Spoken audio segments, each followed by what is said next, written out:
কেন এত কাঁদাও? আমি তো একটু ভালো থাকার জন্য তোমাকে বেছে নিয়েছিলাম।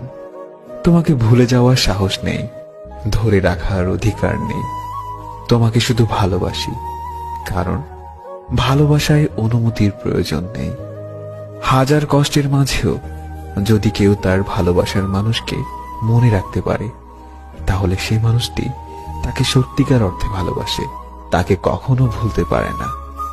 নিজেকে প্রমাণ করার জন্য সবসময় চিৎকার করার প্রয়োজন হয় না, কখনো কখনো চুপ থেকেও প্রমাণ করা যায়। ছেড়ে দিলে যদি সে ভালো থাকে, তবে তাকে ছেড়ে দাও, কারণ ভালো রাখার নামই ভালোবাসা। যখন একা থাকার অভ্যাস হয়ে যায়, ঠিক তখনই সৃষ্টিকর্তা কিছু মানুষের সন্ধান দেন। যখন তাদেরকে নিয়ে ভালো থাকার অভ্যাস হয়ে যায়, ঠিক তখনই আবার একা হয়ে